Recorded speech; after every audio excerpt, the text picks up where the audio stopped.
There are a lot of social and maybe ethical implications of these technologies. So we need to be aware of these as well. And we are calling it iPhone. Base model will do 0 to 60 in 1.9 seconds. As a kind of Apollo program effort for artificial intelligence. Welcome back to Tech Savvy. This is Miranta Jayatilaka. I'm CD Aturali. And Tech Savvy is a podcast where we take a deeper and a different look at tech. All right. So this week we have a timely news item that we thought of starting this with. It was about Pickme and Uber, the taxi drivers on Pickme and Uber going against these companies, protesting, saying they are penalized with the prices and the promos that these companies give on the rides. So this actually caught our attention. And CD, you might want to... We are not going to go into the details of the protest itself, but since we saw something related to technology in that incident, we thought of going into that and talking a little bit about how things will change around these things. So talking about tech startups, right? Especially in Sri Lanka. Pickme being one of the most successful tech startups in Sri Lanka. I think that's why this interests us to talk about it. The significant thing that we see in this is how technology is impacting the society. That's where we see the importance of talking about this. Because a few years back, if you think about it, we weren't expecting any of these. Selecting how we move from, let's say, point A to point B through an app. And hailing rides and sharing it with others, maybe even people we don't know. None of these things we were expecting a few years back, but now we are here and we are actually seeing incidents like what we just saw. Because of the technology disrupting different industries. So in this case, it's transportation. I think there will be a lot of things coming similar to this. That's why we should be talking and we should be at least aware of this and how technology will disrupt our lives I think society. It's good to emphasize on that point, how tech is sort of disrupting the traditional industries that we had. And the impact of it on the society, on our daily lives is huge, I think. Definitely, yes. If you look at Uber is actually taken as an example. When we pitch startups, what we've seen is, for an example, Airbnb can be, at some point, I think it was pitched as Uber for hotels. Uber is used as an example of saying how some technology disrupted a certain industry. The point there is that how a concept like Uber has that much of an impact to have this sort of like disruptive factor about it. And I think the way Uber scaled into the entire world is amazing. What I see in that is how Uber could solve a very primary problem that we had in our day-to-day lives. And the fact that tech is solving those sort of problems and people embracing those technologies in that much of a fast scale, I think is a significant point where we see tech solving the problems that we have on our day-to-day lives. The other thing is, I think this whole idea of sharing things, which is called as sharing economy, where we don't own goods or properties anymore. We tend to share as much as possible. This has been enabled through technology. And I think specifically companies like Uber and Pickme has brought this culture into how we travel, and that is quite impactful. And now we think about sharing our rides. Now we think about how we can make some extra cash out of the vehicles we have, and that entire culture is sort of brought by Uber and Pickme. So where do you see this going? But before that, one thing I need to maybe highlight here is that there are a lot of social and maybe ethical implications of these technologies. So we need to be aware of these as well. Hopefully we'll be able to talk more in our upcoming episode, especially technology being very sophisticated and so much attached to our lives. Correct. So we need to think about a lot of aspects, Yeah. different aspects of how we embrace technology and how much attached these things to us. Yes. For an example, there's a lot of discussion about mobile phones being too much attached to mobile phones, and they talk about being disconnected Yes. at least few hours per day. Yeah. So there are things like that. But without going into too much detail, your question was about future. I think that one of the biggest things that would come to this particular industry is, of course, self-driving. Correct. Yeah. Yeah, that would be the future. But it's just a matter of time, of course. And maybe what we think, or our understanding about how long it will take for self-driving to invade our lives, maybe it's not that far away. It's not as far as we think. Yeah. Yeah. And I think we have come to a very important point. Self-driving. Self-driving in itself has been in all sorts of talks in the recent past, and especially with a lot of buzz going around Tesla and companies like Waymo. I think you will have a lot to share about Waymo. Yeah, I could actually get into a car. It was stopped, by the way, at Computer History Museum in California. Nice. I think Tesla took the lead in disrupting automotive industry by introducing this type of technology, self-driving, autonomous driving, into masses, right? Because what we see is all the big names in this industry, they have, I think it's fair to say, they are a little bit scared of this. They're also trying to sort of catch up with the technologies. And a fun point there. I saw this documentary about Elon Musk, how he's building up this entire factory for production of electric cars. And then there he talks about how he thinks that electric cars are the future of the automobile industry. And speaking about myself, I thought that it's funny that he says that, because at those days it was very hard to think that things like electric cars would come and disrupt an entire automobile industry. Because I think what Tesla did was it sort of changed the perception we had about electric cars. Because those days, if you remember, when we say electric cars, we thought of them as toys. But Tesla did this thing where they actually made an electric car appealing for the masses. I think that's where the impact was. Electric cars, making them more widely available, and showing that these are feasible, is something they of course did. And the point is, Tesla is not the first company to invent an electric car. The concept of an electric car has been there since, I think, 80s or something. I think when Tesla, the scientist Tesla, I think he has at some point introduced or sketched something like an electric car. So it's not new. It is not new. It is a very old idea. Having an idea, I think that is also something. Yeah, I mean, it's a big thing when we talk about an idea, because we always say in the startup ecosystem as well, we always say it's not the idea, it's about the execution. Execution, exactly. So Tesla could execute in a feasible way and prove that this is possible.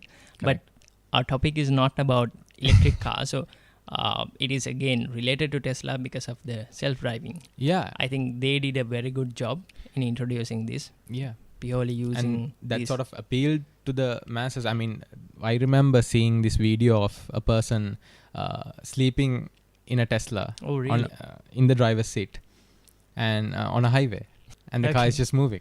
Okay. That was like, wow. So yeah, the big names are also catching up with this because they can't ignore it.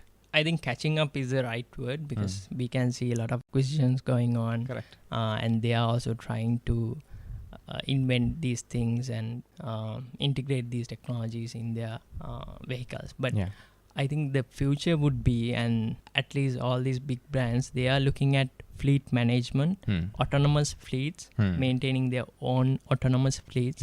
I think that is the first point where they don't, even I understand that we might be somewhat hesitant to buy an autonomous vehicle, right? Correct. Fully autonomous vehicle. So one way to push this is companies maintaining their own autonomous fleets. Yeah. And it'll be like Uber, like Pickme or any other ride-hailing system, Yeah. but it'll be, of course, autonomous. There won't Correct. be any drivers. Yeah. And also another thing these companies are trying out is first introduce self-driving in constrained environments. It can be within a university, within a hospital. So in the meetup event we did last week, I think we discussed something like introducing an autonomous vehicle within a hospital. So you know exactly where the roads are, what are the obstacles in that environment. It's easier to map that area and plan for certain things. And I think in industries, in sort of like manufacturing plants and all, this technology is already there. It's called automated guided vehicles. I see. Yeah. Okay. So mostly these are, the technology is line following mostly, what I have seen in the industry. So mostly for traveling of goods, of materials, they use automated guided vehicles. But my question is, do you think they are actually intelligent, or is it more... They are programmed. They are hard programmed. Yes, they are hard-coded bots.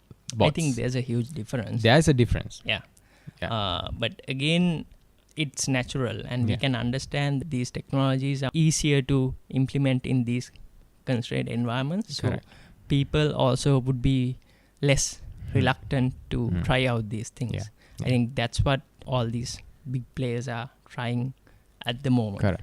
But Tesla is again going straight in a way and introducing their features with their updates and all. Exactly. It's pretty interesting going deep into the self-driving technology. There are different levels of self-driving. It is going from 0 to 5. 0 being the fully human-based driving, and of course 5 being the fully autonomous driving. Level 5 is, I think, something like Google released Waymo Firefly, where you don't have any controls. Yeah. It's the dashboard is plain. It's only for passengers. That's all. Right. But at the moment, I think we are somewhere between 1, 2. Right. Even Tesla Autopilot is maybe around 2 at the moment. Exactly. I don't think we can exactly define where we are now. Yeah. But hopefully, we'll be able to move into the next levels very soon. Yeah. And I think there's a significant point there where I've heard the fact that we don't still have fully autonomous cars. But given the fact that semi-autonomous cars are in the market, things like Tesla, people tend to trust autonomous tech more than they should. That's a huge point where they bring legal problems, such as even if you're on an autonomous car like a Tesla, you should keep your hands on the steering wheel. Yeah. I think there is a point where, of course, regulators should come at some point, as well as these companies they should be aware of these things. Yeah. Where people tend to try things. They tend to experiment, especially with technology. They get excited about these things. And I think Tesla is again somewhat blamed for how they market it. Correct. When you say autopilot, people might understand it like fully autonomous driving, but it's not there yet. It's not there yet. I came across this MIT lecture by Lex Fridman, where he defines self-driving, the task of self-driving, in 4 different stages.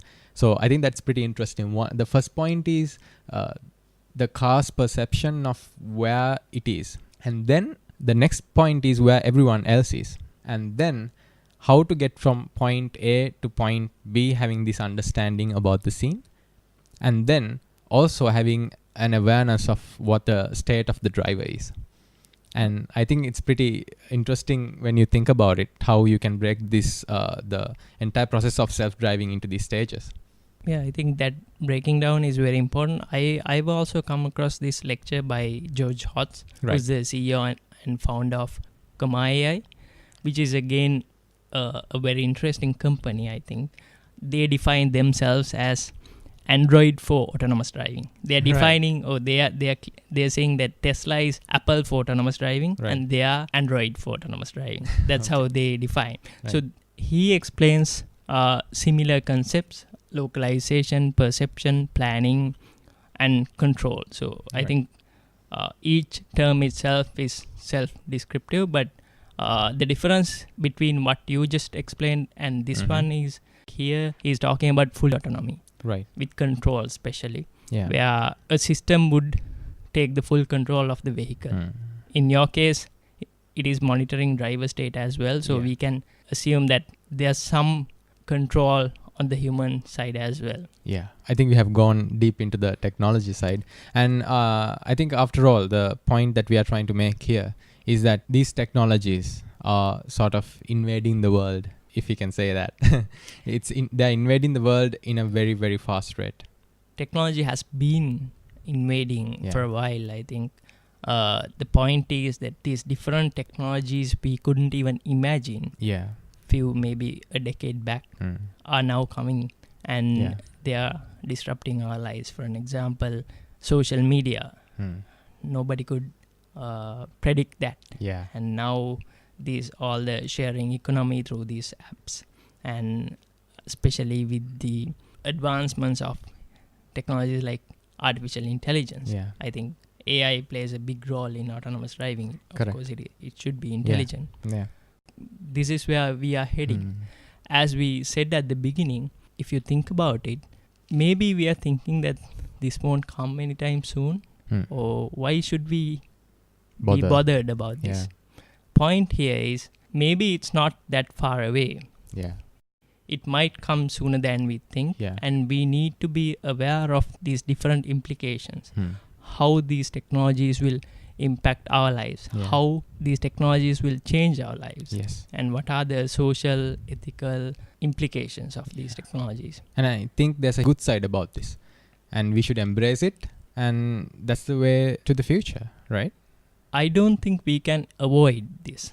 Okay. If we are to avoid this, we are going back in time. Exactly. The way we should look at it is, we need to embrace, but we need to also be aware of certain things. Like, just to give you an example of how soon this will be, Google's Waymo is actually, the company is under Alphabet now. Waymo is planning to launch their first autonomous fleet in Arizona in next 3 months, within next 3 months. Wow. That is something to think about. Yeah. Maybe it's not that far away. It's not that far away. All right, I think that's it for this episode. We are out of time. And as always, you can drop in your constructive criticism about our podcast, your feedback. We would love to hear back from you. And you can hear us on wherever you hear your podcasts on, and also on YouTube. We will be uploading this on YouTube. And also, when you are giving your feedback, or if you decide to share our podcast, please use the hashtag TechSavvyPodcast so that we also get to know you. All right then, that's it. Thanks for listening. Thank Bye-bye. you. Bye.